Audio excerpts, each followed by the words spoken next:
agora entra outro assunto aqui.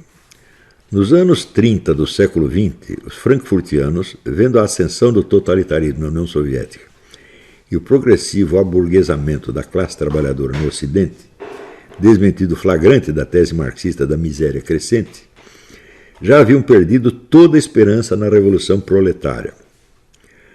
Um restinho de apego sentimental ao símbolo socialismo levou-os a inventar o termo capitalismo de Estado. Todo mundo usa capitalismo de Estado, capitalismo não sabe de onde veio. Foi a escola de Frankfurt que inventou isso aí para não reconhecer que aquela porcaria que tinha na União Soviética era socialismo, né? Mas acontece o seguinte: o governo soviético dizia que era socialismo, todos os partidos do mundo, comunistas do mundo diziam que era socialismo, todos os militantes diziam que era socialismo, ela tinha meia dúzia de intelectuais falando, não, isso aí é capitalismo de Estado, né?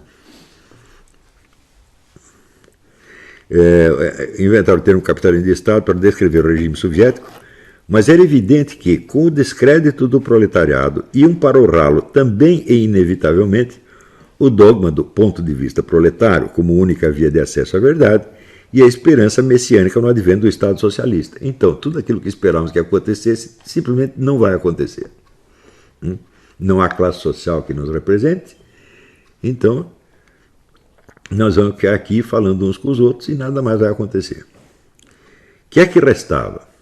O chefe do bando, Max Horkheimer, não demorou a concluir que, dali por diante, a verdade iria, aspas, citação literal, buscar refúgio em pequenos grupos de homens admiráveis. Que homens admiráveis? Eles mesmos, é claro. Tudo, enfim, estava irremediavelmente corrompido, pervertido, reificado no sentido de Lucas. Reificação ou coisificação é a transformação das ações humanas em coisas. Quer dizer, aquilo que nasce da liberdade humana, da criatividade humana, do trabalho humano, de repente se impõe a você desde fora como se fosse uma coisa. Por exemplo, as leis são assim. Quando o Durkheim definia fato social, já definia como uma coisa impessoal, que embora tenha sido inventado por alguém, pesa sobre você como se fosse uma força impessoal, ou quase uma força natural. Não é isso? Tudo, enfim, está irremediavelmente corrompido, pervertido, reificado. Tudo, menos o Instituto de Pesquisas Sociais, autoincumbido, portanto, do papel de redentor do mundo. Não sou eu quem os interpreta assim. São eles mesmos. O segundo no comando, Theodor Wiesengrund Adorno, define a filosofia, a deles pelo menos, como, aspas, a tentativa de tudo considerar desde o ponto de vista da redenção. Então você vê o mundo corrompido e você examina do ponto de vista da redenção. Mas esses redentores originalíssimos confessavam modestamente não ter a menor ideia do que fosse a tal redenção. Eles diziam isso, né? E muito menos de como alcançá-la. A única alternativa que restava, não só a eles, mas a todo homem admirável, entre aspas, era, portanto, apostar na ideia de Hegel, do trabalho do negativo. Dedicar todas as energias ao programa do jovem Karl Marx, a, aspas, crítica implacável de tudo quanto existe, e esperar que da destruição geral nascesse, em prazo imprevisível, um não sei que redentor. Quer dizer, não sabemos no que vai dar isso, mas nós vamos destruir tudo, vamos esculhambar com tudo, e daí deve aparecer um não sei que. O único ponto de que tinham certeza era que o método a seguir para esse fim tinha de ser, tanto quanto a abominada Diamat soviética, que eles desprezavam, materialista e dialético. Diamat é a abreviatura de materialismo dialético, né? Então tinha lá o Diamat, formulado como doutrina canônica na União Soviética, né? Existem livros importantes que são a condensação tratados de materialismo dialético, publicado pelo governo soviético, que reduzia a multiplicidade dos textos de Marx e Engels e Lenin a uma fórmula canônica igual para todo mundo. Esses caras eram intelectuais demais. Gabarito e desprezavam isso. Falaram, isso é um bando de vulgaridade, um bando de lugar comum, um bando de chavão, não queremos isso, né? Então, o método a seguir tinha de ser materialista e dialético. Ou seja, eles abominavam o materialismo dialético soviético porque era de baixo nível intelectual, não porque fosse materialista dialético, porque eles também eram. Isso era, aliás, bastante lógico. A redenção, fosse lá o que for, tinha de ser uma transformação material do mundo. E só o uso intensivo da dialética podia tornar possível realizá-lo por meio da destruição de tudo. Quer uma coisa mais dialética do que você realizar a redenção por meio da destruição? Claro que na ideia do juízo final também tem uma destruição geral, e daí tem, mas não é a destruição que cria o outro mundo. Deus fala, eu vou fazer um novo céu e uma nova terra.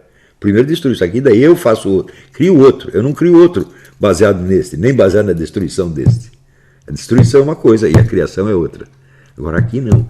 É a criação por meio da destruição. Eles chamaram isso de dialética negativa.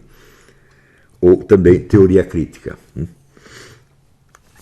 Eu sei que parece comédia, mas juro que não estou caricaturando nada. Esse foi literalmente o programa dos frankfurtianos a partir da década de 30. E à sua realização eles consagraram os recursos de inteligências nada medíocres e de uma erudição por vezes admirável.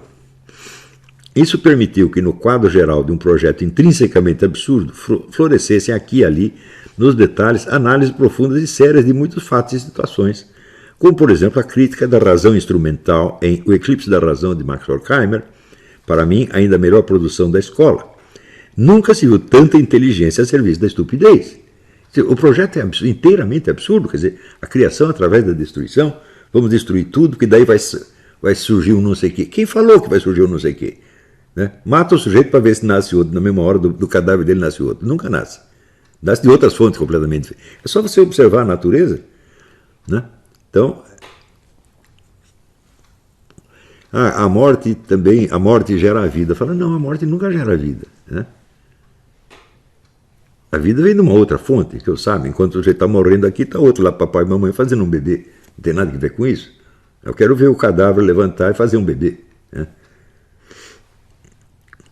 Então, o progressivo sucesso dos frankfurtianos, fomentado em grande parte pelo apoio que na América receberam do governo e de patrocinadores bilionários, trouxe 3 consequências imediatas.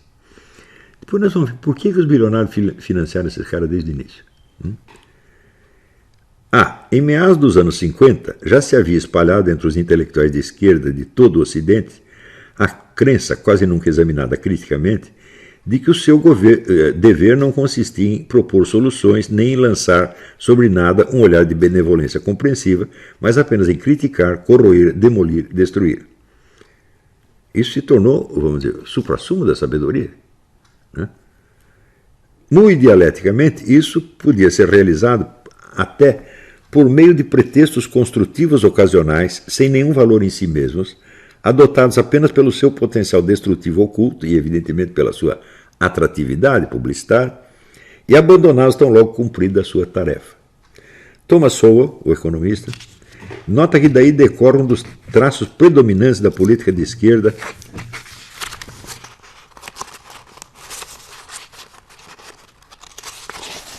no Ocidente inteiro, em especial nos Estados Unidos, propor soluções aparentemente bem intencionadas para tal ou qual problema e, quando ela inevitavelmente agrava o problema, lançar a culpa sobre algum bode expiatório e, privilegiando-se do tempo decorrido que apaga as pistas da autoria dos males, assumir novamente o ar de portadora de soluções providenciais que redobra o seu poder destrutivo.